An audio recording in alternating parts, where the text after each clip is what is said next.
Welcome to Tathastu e-learners concepts of physics by Hemlata. So today we are going to study chapter 8, that is motion.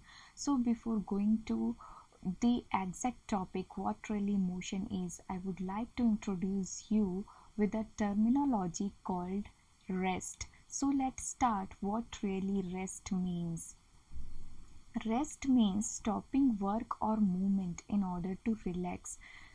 जैसे कि हम देखते हैं अपने दिन भर काम करने के बाद जब थक जाते हैं तो हम रिलैक्स करते हैं और हम अपना बॉडी मूवमेंट स्टॉप कर देते हैं, right.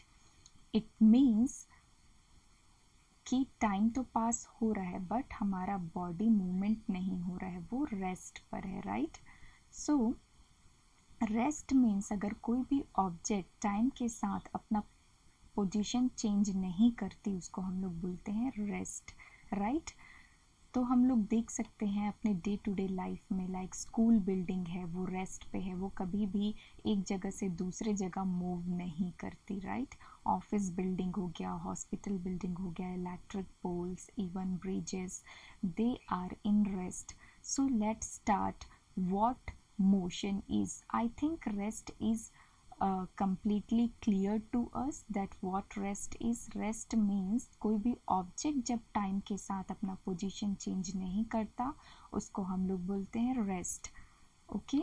So let's start what motion means. Motion means to move from one place to another place, right. तो जैसे कि हम लोग अपने डे टू डे लाइफ में देखें, birds are flying, fishes are swimming, aeroplane वो भी एक जगह से दूसरे जगह मूव करता है, ठीक है। कार्स आर मूविंग, ठीक है। और हम ये भी देखें कि हमारे जो बॉडी के अंदर जो ब्लड फ्लो हो रहा है हमारे वेन्स एंड आर्टरीज में, they are blood are also in the motion. Working hands of the clock, they are all in the motion, right.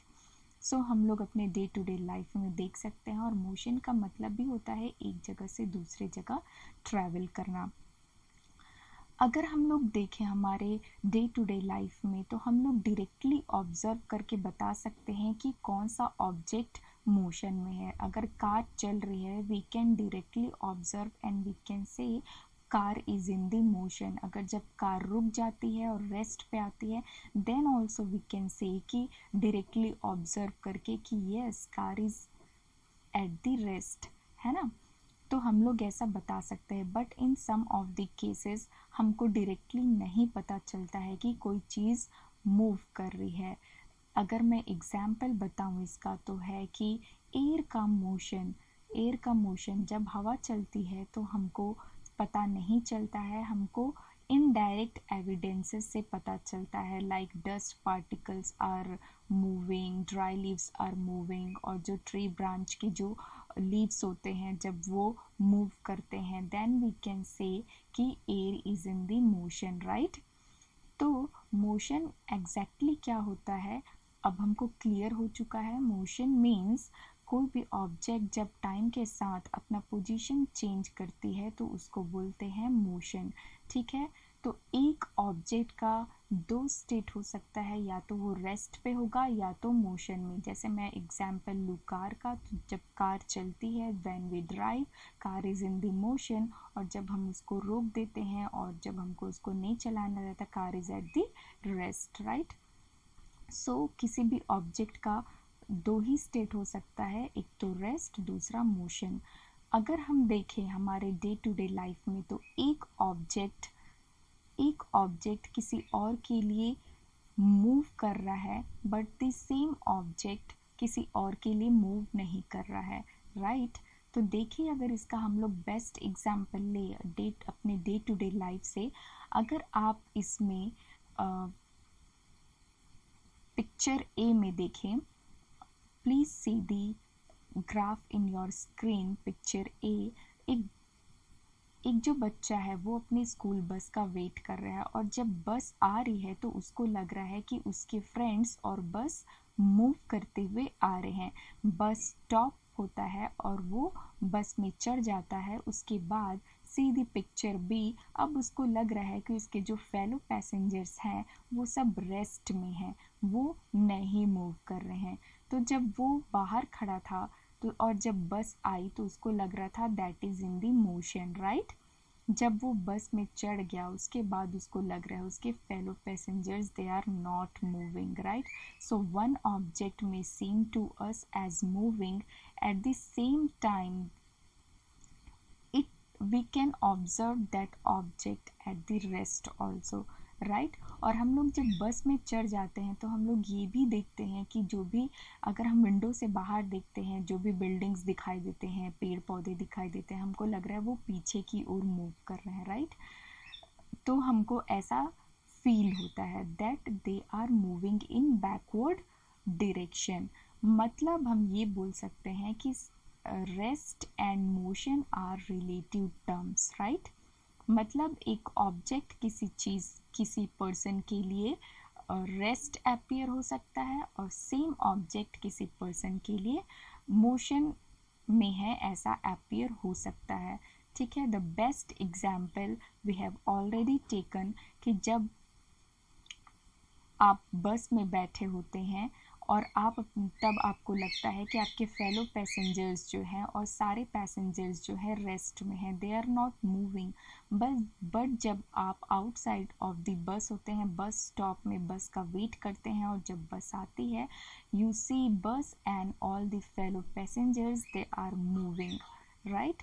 So हम लोग देख लिए हैं कि rest and motion they are two relative terms, right.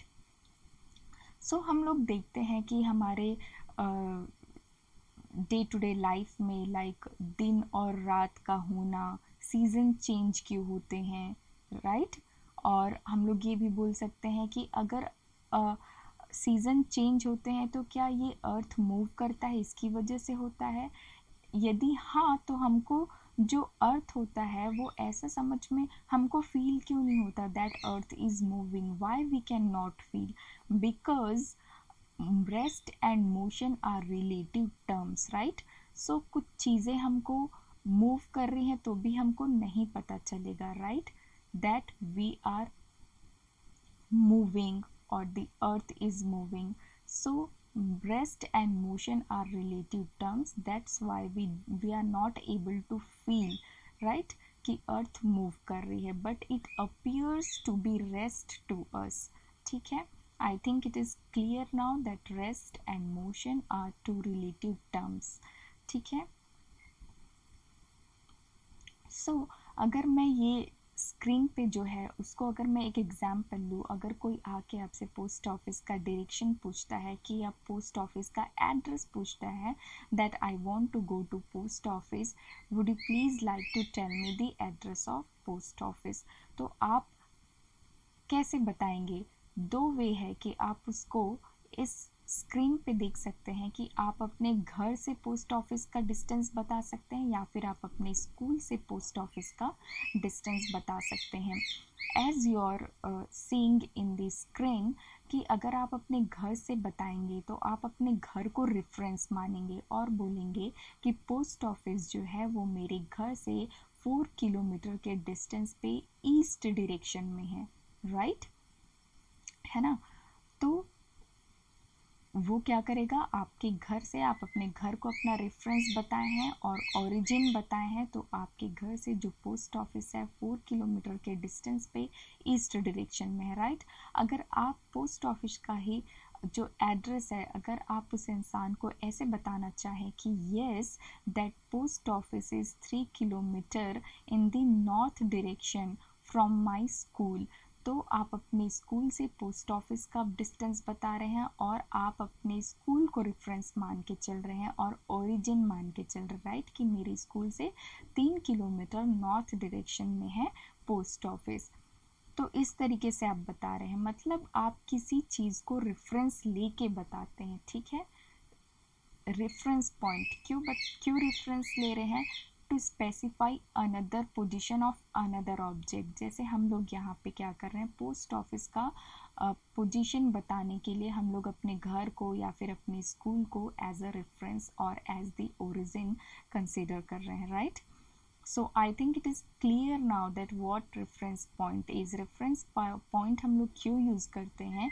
अगर हमको किसी दूसरे ऑब्जेक्ट का हम लोगों को अगर पोजीशन डिस्क्राइब करना हो या फिर एड्रेस बताना हो तो हम लोग रेफरेंस पॉइंट का यूज़ करते हैं, and that reference point is also called origin.